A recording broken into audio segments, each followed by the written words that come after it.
Hey, James here from GoodGuitarist.com. Welcome to our Barre Chord mini-series. This is part 3, where we're going to show you all the techniques and all the tricks that you need to know that'll make barre chords way easier to play.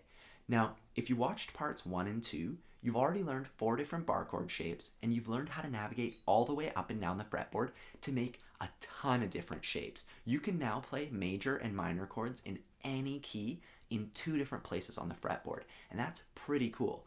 So only thing we have left to do now is perfect everything and make it sound great, make it easy to do, make sure you don't injure yourself so you can practice more and more and play for longer.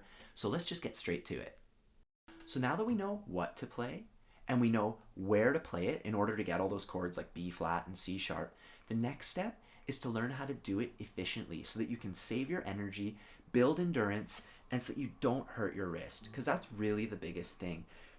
The tricky part about barre chords is you want to press hard enough so that you get a clean sound, but you don't want to press too hard or else you're just wasting your energy, stressing out your wrist.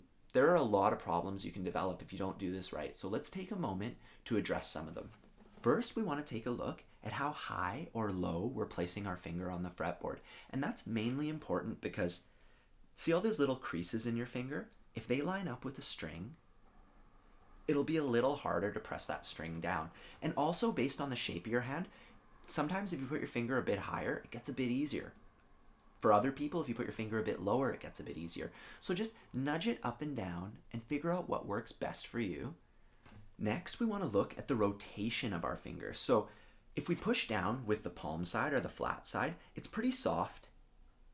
And it gets kind of tough to push down all the strings. And it requires you to use just your muscles from your hand straight up, just the grip muscles. Well, if we rotate our finger a bit, we can actually use our elbow and our whole arm to kind of push the side of our finger into the strings, and that makes it quite a bit easier. And another thing it lets you do is arch your finger. So say I'm playing this E shape. Now really, these 3 strings are already covered. They're already being played by these fingers, so I don't have to press them down very hard with this finger. And in fact, if you listen to this chord, we're hearing every string, right? Well, if I take off these 3 fingers, I'm only putting pressure on the strings that aren't being played by these fingers. And in order to do that, I just have to use the side of my finger and I just have to bend it a little bit, just give it a little bit of a curve, like a bow, and that'll put pressure here and here, but no pressure here. And that's one of those things we're talking about with saving your energy. So we've talked about our finger on the front. The next thing is our thumb on the back of the neck. Now, when we're playing with our thumb, we kind of want it, since it's the only thing on the back, it has to balance out the whole chord. See here, I have one finger at the 3rd fret and I have some fingers at the 5th. Well, we're going to kind of want to put our thumb somewhere between them, kind of like a fulcrum in a teeter-totter. And we don't want to put our thumb too low or too high. Nice neutral middle position, and we want it to be aiming upward. Just fidget with your thumb till you find what works best for you. It's going to end up being somewhere in the middle of the chord. See, my thumb's just poking up right there. If you have it too far this way, it puts stress on this side of your wrist. See how my thumb is over to the side there? And it gets pretty tough. And same thing if we have it too far this way. That's weird. So don't let your thumb slip away. Keep it nice and upright. So aside from our finger placement and our thumb placement, the last thing we need to think about is our posture. And usually people start with posture, but I think it's kind of boring when you're just like, oh, posture, this and that. With barre chords, it is kind of important though, because they're so physically demanding that if you don't pay attention to your posture, you might end up doing yourself a disservice in the long run. So first thing, we want to plant our feet firmly, sit up straight, and put your shoulders down and back. It's really important that your shoulders go down and back because we're going to need to pull on our arm with our shoulders a little bit. Transfer that pressure. We have our chord here, and now the tension is going from my fingers into my neutral wrist. If you let your guitar bend this way too much, you're going to bend your wrist. I know it's tempting. You want to look at what you're doing. Don't let that happen. Put it nice and upright, even a bit forward. Gives you a nice neutral wrist position. Elbow is kind of free hanging, and our elbow will move around depending on how high or low we're playing on the fretboard. And now with your shoulder back, you're kind of pulling down on the elbow, and we're letting gravity carry our hand down. Just let gravity carry it down, and then use your shoulder to pull back. So your hand isn't putting forward pressure into the fretboard like that. Your hand is actually letting gravity carry it that way.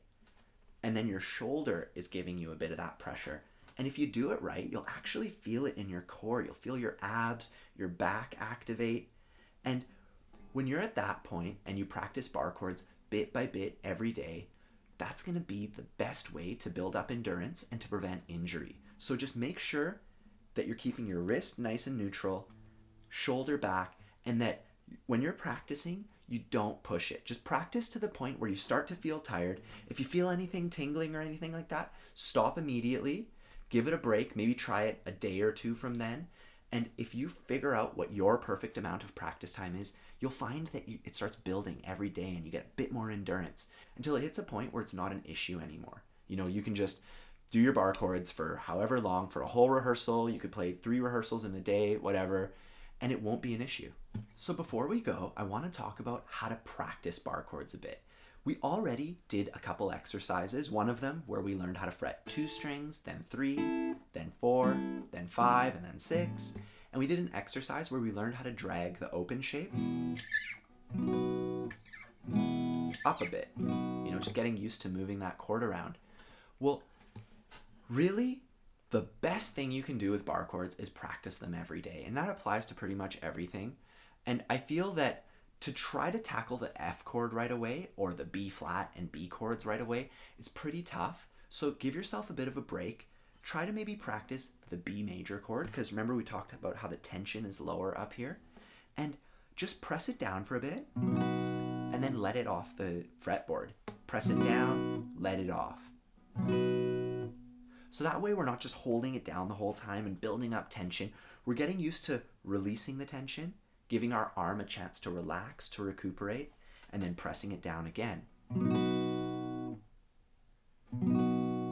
So that's my first tip for how to practice these chords. Another thing you're going to want to do is practice moving the chord up 1 fret at a time. And this will help you learn to keep the chord together like a stamp. You know, it's just a shape that you just stamp down on the fretboard. And at first, when you're dragging it around, you know, this finger might go up and that one might. And if you practice it diligently every day, you'll eventually get to the point where it moves really quick. And that's something you want to do with all your chords, with your open chords too. You know, if you're playing a G, you kind of want the G chord shape to be made right before you even press down on the strings. You don't want to be assembling it 1 finger at a time. That's good at first, but eventually you just stamp your chords down. Same thing for bar chords. So we got to learn how to keep that shape together, playing it up the fretboard. And remember that it's easiest to play in this zone right here. That's where the tension is the least. And if you play each note individually, you can see where you're having a problem with your chord. Because sometimes you might not be getting, say, that note right there. And if you pluck them individually, you'll discover, oh, this finger, when I pluck that string, I'm feeling that string vibrate. I must need to bend that finger a bit more to provide clearance. So troubleshoot it in the same way that you troubleshoot your open chords, and just really work it out. Really work on making that shape matter. So as you're practicing this stuff, be aware of all those things we talked about: your finger height, angling your finger, arching it a bit so that you're only pressing down the strings that you need, where your thumb is, proper posture. And as you're practicing bar chords, if you consider all that and you do them a little bit every day, you will definitely get better the right way. You'll build your endurance without hurting yourself. And remember that if you ever feel any pain, I know I've already mentioned this, but it's so important. If you ever feel any pain or discomfort, stop immediately, give yourself a day or two to recuperate, and then try it again.